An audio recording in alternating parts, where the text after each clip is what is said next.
कांग्रेस में हरियाणा से लेकर राजस्थान और राजस्थान से लेकर पंजाब हर जगह पार्टी के भीतर गुटबाजी हावी है। मसलन हरियाणा में एक बार फिर से हुड्डा गुट के सामने दूसरे गुट ने ताल ठोक दी है।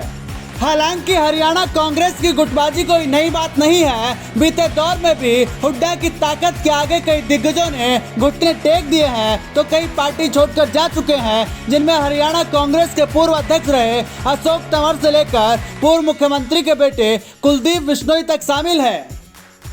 फिलहाल कांग्रेस में इन दिनों सांगठनिक चुनाव चल रहे हैं, क्योंकि आगामी अक्टूबर महीने में कांग्रेस पार्टी के राष्ट्रीय अध्यक्ष का चुनाव होना है। हरियाणा कांग्रेस में भी पीसीसी के सदस्य बनाए जाने हैं। संभवतः उनकी लिस्ट आज शाम तक आ जाएगी, लेकिन इस सूची के आने से पहले ही बवाल मच गया है।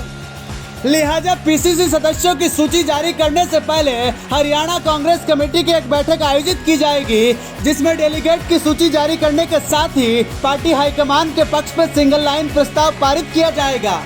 आपको बता दें कि पीसीसी के सदस्य ही राष्ट्रीय अध्यक्ष के चुनाव में वोट डालते हैं, साथ ही आईसीसी के सदस्य भी चुनते हैं, जिसके चलते बैठक से पहले कांग्रेस की हरियाणा इकाई की पूर्व अध्यक्ष रही कुमारी सैलजा, रणदीप सुरजेवाला और किरण चौधरी समेत राज्य के कई नेताओं ने पीसीसी डेलीगेट चुने जाने की प्रक्रिया पर आपत्ति जताई है। अब ये उनको पता है या हमें पता है कि कितने लोग किसके कांटेक्ट में हैं, जरा सावधान रहें इतना। इसके साथ ही उन्होंने पार्टी के केंद्रीय चुनाव प्राधिकरण के प्रमुख मधुसूदन मिस्त्री से मुलाकात कर शिकायत की है। ज्यादातर डेलीगेट भूपेंद्र सिंह हुड्डा की पसंद के लोग हैं। किसी एक नेता के करीबी लोगों को ज्यादा सदस्य बनाया जाना पार्टी हित में नहीं है। वही सियासी जानकारों का मानना है, जो नेता पीसीसी में अपने जितने समर्थकों को सदस्य बनाने में कामयाब हो जाता है, वह आलाकमान के सामने मनोवैज्ञानिक तौर पर उतना ही मजबूत हो जाता है। यही वजह है कि हुड्डा बाकी दूसरे नेताओं के निशाने पर आ गए हैं। गौरतलब है कि 2019 का पिछला विधानसभा चुनाव हरियाणा कांग्रेस पार्टी अपनी आपसी गुटबाजी के कारण हारी थी। तब हरियाणा कांग्रेस के अध्यक्ष रहे अशोक तंवर से भूपेंद्र हुड्डा की नहीं बनती थी। दोनों नेताओं के बीच लंबे वक्त तक टकराव चला।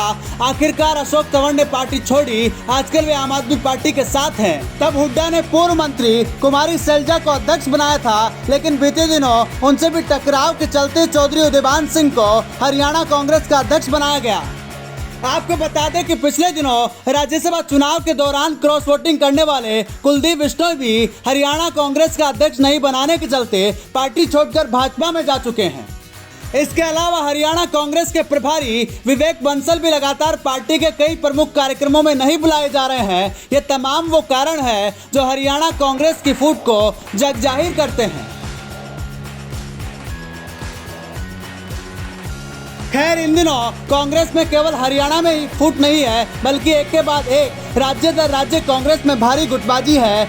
इसके चलते कांग्रेस केंद्र तो छोड़ो, कई राज्यों की सत्ता से भी लगातार बाहर होती चली जा रही है। हालांकि कांग्रेस लोकतांत्रिक तरीके से संगठन के चुनाव करने में लगी है, जिसमें खास करके राष्ट्रीय अध्यक्ष का चुनाव और भारत जोड़ो यात्रा के जरिए माहौल बनाने में जुटी है।